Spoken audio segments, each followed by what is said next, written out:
నమస్తే సంచారి కళావేదిక ఛానల్ వీక్షకులకి నా హృదయపూర్వక అభినందనాలు. అప్పుడప్పుడు చెప్తుంటే మీకు ఏంటంటే మనం టోర్నమెంట్ చేయాలి, ఈ రెట్టపెట్ల కార్యక్రమాన్ని, ఈ రెట్టపెట్ల ఒక క్రీడని చాలా ముందుకు తీసుకెళ్ళాలి అని అప్పుడప్పుడు మనం డిస్కస్ చేసుకుంటుంటిమి. కానీ అది మాటలుగా కానీ అంతగా మిగిలిపోవద్దు అంటని చెప్పి మేమేం చేసినామంటే, ఒక దేవ్ సార్ అనేవారు బెంగళూరులో ఉంటారు. అతని మరి ఇతని ఆకాష్ శిర్వాటి అంటేనని ఇతని సివిల్ ఇంజనీరింగ్, వీళ్ళిద్దరు బెంగళూరులో ఉంటారు. వీళ్ళతో నేను డిస్కస్ చేసి తర్వాత సార్ మాకు ఒకటి ఇట్లాంటి టీముది నియమావళి కావాలి, అంటే దాన్ని నియమాలు ఏ రీతి ఉంటే మన టోర్నమెంట్ చేయాలి, ఎలా చేయాలని దాని నియమ పంద్యాలన్నీ చేయడానికి వీళ్ళకి చెప్పింటి. తర్వాత వాళ్ళందరూ నియమ పంద్యాలనంతా రాసుకొని వచ్చి మన దగ్గరికి వచ్చారు. ఈరోజు చిత్తాపురంలో మేము ఒక వీడియో చేస్తున్నాం అతని జతకి.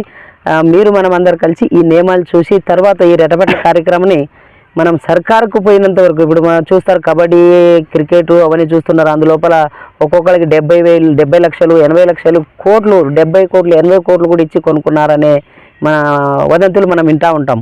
కాబట్టి అలాంటి ఒకటి అవకాశము మన రెట్టపెట్ల వీరులకు కూడా రావాలి. వాళ్ళు కూడా పాపము చాలా రోజుల వరకు వాళ్ళు ఏదే దుర్చటలకు బాధ్యతలు కాకుండా తర్వాత వాళ్ళ దేహం సదృఢంగా పెంచుకొని ఈ ఒక పందెంలో చాలా సార్లు పాల్గొని వాళ్ళు పిలుచుకొని ఉంటారు. అలాంటి వాళ్ళకి కూడా ఒక అవకాశం అనే ఉద్దేశంతో మనము టోర్నమెంట్ని రెడీ చేశాము. దాని గురించి ఈ నియమాలని మన ఆకాష్ సార్తో కనుక్కుందాము. మన సంచారి కళావేదిక ఛానల్కి అతను స్వాగతం చేద్దాం.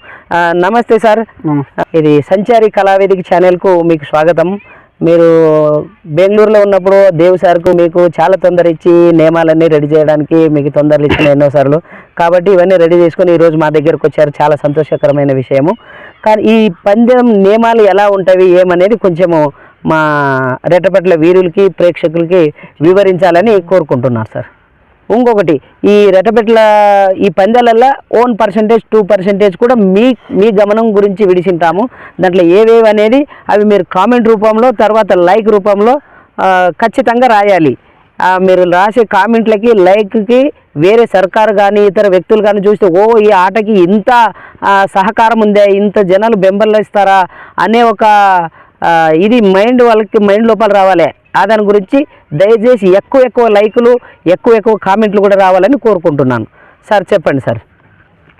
ఫస్ట్ ఈ ఆటల మెయిన్గా ఏముందంటే గ్రౌండ్ ఎలా ఉండాలి, దాంట్లో ఆటలు ఆడేటోళ్ళు ఎట్లా ఉండాలి, అంటే రెఫరీలు అంటే నిర్ణయం ఇచ్చేవాళ్ళు ఎలా ఉండాలి, తీర్పిచ్చేవాళ్ళు ఎలా ఉండాలి, అది ఇప్పుడు ఇక్కడ రైట్ సైడ్ ఇప్పుడు ఫోటో వేస్తున్నాము, దాంట్లో చూసుకోండి. నేను వివరిస్తాను. లోపల సెంటర్ ఉన్న ప్లేస్లో దాంట్లో ఇద్దరు రెఫరీలు ఉంటారు, తీర్పిచ్చే వాళ్ళు ఉంటారు, అంటే అంపైర్లు ఆటగాళ్ళు మన కళ్ళంలో ఆడిస్తుంటారు కదా, అలాంటి వాళ్ళు లోన లోపల ఆ సర్కిల్ ఉసికేసింటారు.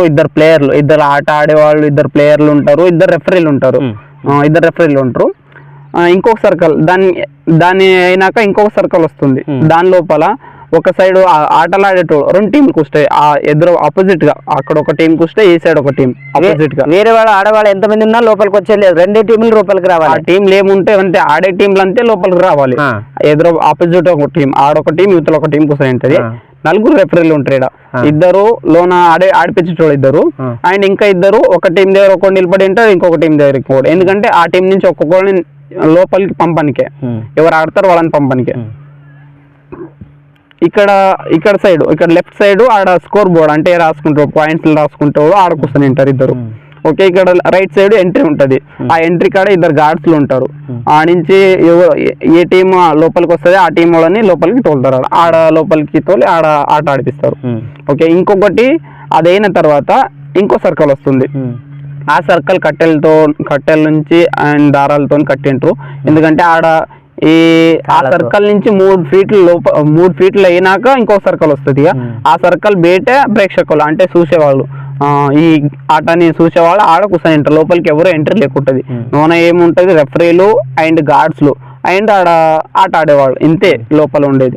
ఒక 5 మంది గార్డ్స్ పెట్టింటాం. ఎంట్రీ కాడ ఇద్దరు, లోపల 3 ఫీట్ ఏమి స్పేస్ ఇడిసింటాం కదా, ఎక్కడ ఎవరిని ఎంట్రీ లేకుండా ఎవరు ఉండదు, జస్ట్ గార్డులు అంతే ఉంటారు. 3 ఆడుకోవాలి 3 గార్డ్స్లు ఉంటారు. ఇది టీం, ఇది గ్రౌండ్ అంటే మైదానం. ఇది మైదానం దీంట్లో 3+2 3+2 అంటే ఇద్దరు గార్డ్స్లు అంటే ఇద్దరు గార్డ్స్లు ముందల ఎంట్రీ కాడ ఇద్దరు ఉంటారు, ఇంకా ముగ్గురు లోపల ఆ 3 ఫీట్లు ఏమి ఇడిచింటాం చూడు ఆడ తిరుగుతుంటారు, అంటే ఎవరు లోపలికి రాకుండా అట్లా చూసుకునే వాళ్ళు ఆడ ముగ్గురు వ్యవస్థాపకులు. ఈ దాంట్లో రెఫరీలు మెయిన్ రెఫరీలు ఇద్దరు, ఆట ఆడిపించే వాళ్ళు ఇద్దరు ఉంటారు, ఇంకా ఇద్దరు టీమ్ ప్లేయర్స్ ని తోలే వాళ్ళు ఇద్దరు ఉంటారు. ప్లేయర్స్ పంపడానికి 4 రెఫరీలు, మెయిన్ రెఫరీ ఇద్దరు, ఇంకా రెఫరీలు ఇంకా ఇద్దరు ఎక్స్ట్రా. ఓకే, ఇది మైదానం. నెక్స్ట్ ఏంటి తీర్పుగారు అంటే రెఫరీలు.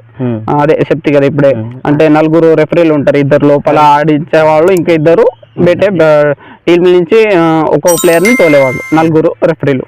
అర్జీ వివరం అప్లికేషన్ డీటెయిల్స్ అంటే ఇప్పుడు అప్లికేషన్లో ఇప్పుడు ఒక ఆట ఆడిపిస్తున్నామంటే వాళ్ళ జవాబుదారీలు మాకు ఉంటవి, ఎందుకంటే ఇప్పుడు ఒక్క టీంలో ఆడిన వాళ్ళు ఇంకొక టీంలో ఆడకూడదు, అలా ఇది రూల్స్. దాని గురించి మా టీం ఆ టీంలో ఆడినారని తెలుసుకోవాలి, ఇంకో టీంలో పోరాదు కదా, లేకుంటే జగ్గి మంది వస్తుంటారు, మాకు కన్ఫ్యూజన్ అవుతుంటుంది. అందుకే ఇది రూల్స్ తెచ్చింది అప్లికేషన్ అని. ఆ అప్లికేషన్లో ఏముంటుంది అంటే పైన ఇప్పుడు ఫోటో వేస్తా మీరు చూసుకోండి, పైన రైట్ సైడ్ డేట్ ఉంటుంది అండ్ ఫోటో అంటే ఇండివిజువల్గా ఒక టీంలో 4 ఉంటారు, 3 ఆడేవాళ్ళు, ఒక్కరు ఎక్స్ట్రా ప్లేయర్ లాగా. ఈ ముగ్గురికి ఏమైనా అయితే లేక ఆడడానికి కాదు అని అంటే వాళ్ళు బయటకు వస్తారు, ఇంకొకరు బయటకు వస్తున్నారు, ఎక్స్ట్రా ఉన్నోళ్ళు లోపలికి వస్తారు.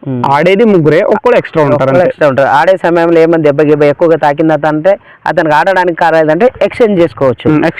అంటే దెబ్బ తాకితేనే ఎక్స్చేంజ్ చేసుకోవచ్చా, లేకపోతే కూడా ఎక్స్చేంజ్ లేకపోతే అంటే ఎదుటి టీం ఎలా ఉంది, ఇప్పుడు వాళ్ళు స్ట్రాంగ్ గా ఉండరు, మా టీంలో ఇద్దరం స్ట్రాంగ్ ఉన్నాం, ఒక్కొక్క స్ట్రాంగ్ లేడు, కానీ బయట కూర్చున్నాడు స్ట్రాంగ్ ఉన్నాడు, అప్పుడు ఎవరు ఆడడానికి కాదు వాళ్ళని బయట కూర్చోబెట్టి ఆడే వాళ్ళని లోపల తీసుకోవచ్చు. కానీ ఒకటే టైం ఉంటది, అది ఒక ఆటలా ఒకటే టైం ఎక్స్చేంజ్ చేసుకునేది, సబ్స్టిట్యూషన్ చేసేది. ఓకే, ఇక్కడ లెఫ్ట్ సైడ్ ఇది ఇండివిజువల్ ఫామ్, అందరికి ఒక్కొక్క ఫామ్ ఇస్తాం, ఒక టీం ఒకటే కాదు అందరికి ఒక్కొక్క ఫామ్ ఇస్తాము, అందరిది ఫోటో ఒక్కొక్క టీం ఒక్కొక్క అప్లికేషన్ లో ఒక్కొక్క ఫోటో ఉండాలి ఒక్కొక్కది.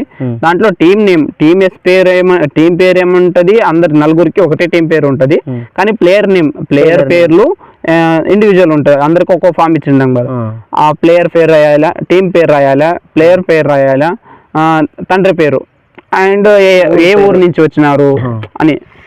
కానీ టీం పేరు అన్ని టీంలను చూసి చెప్తాం, అంటే మీరే డిసైడ్ చేయాలి, కానీ ఒక్క టీం పేరు ఇంకొక టీం ఉండరాదు, ఇండివిజువల్ గా వేరే డిఫరెంట్ గానే ఉండాలి. ఏంటి కబడ్డీ ప్లేయర్లు ఎలా పెట్టుకున్నారు, బెంగళూరు బుల్స్, తెలుగు టైటన్, తమిళ్ తైవా, పట్నం పైలట్ అలాంటి పేర్లు ఏదైనా అంటే వాళ్ళ రకంగా మీకు ఒక టీం అదే అని కాదు, అలాంటి ఒక్కొక్క టీంకి పేరు పెట్టుకోవచ్చు.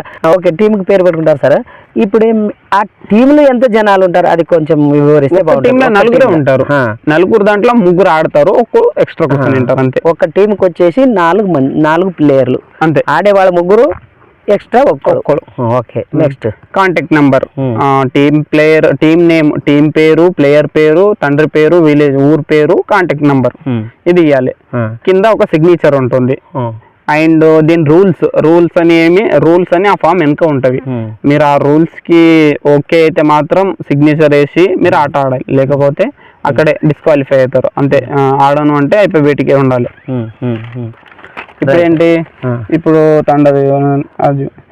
అదే టీమ్ రిజిస్ట్రేషన్ ఇప్పుడు చెప్తీగా, ఇప్పుడు ఎలా ఉండాలి ఏమి అంటే టీమ్ రిజిస్ట్రేషన్ లో ఏమి ఉండాలి, టీం పేరు ఉండాలి, ప్లేయర్ పేరు, తండ్రి పేరు, ఊరు పేరు, కాంటాక్ట్ నెంబర్, ఫోటో, సిగ్నేచర్, ఇది టీం వివరం. ఇప్పుడు పందే ఇప్పుడు టీం ఉన్నది అనుకోండి, ఈ టీంలో ఒక 10 టీంలు ఉన్నాయి, సపోజ్ 10 టీంలు ఉన్నాయి, ఆ 10 టీంలు ఎలా ఆడాలి, ఏ టీంతో ఆడాలి అనేది కొంచెం వివరించండి. అదే పందెం నియమాలు, ఇప్పుడు అదే చెప్తాయి పందెం నియమాలు అంటే ఇప్పుడు పందెం నియమాల దాంట్లో రూల్స్ వస్తాయి. రూల్స్ అంటే ఏమి, అంపైర్ నిర్ణయము అంతిమ నిర్ణయము, అంపైర్ ఏం చెప్తాడు అదే అంతిమ నిర్ణయం కావాలి. ఇప్పుడు ఆడేవాళ్ళు లేదు అట్లా ఏం లేకుంటది, అంపైర్ ఏం చెప్తాడు అదే అంతిమ నిర్ణయం, దానికి ఓకేనే ఉండాలి.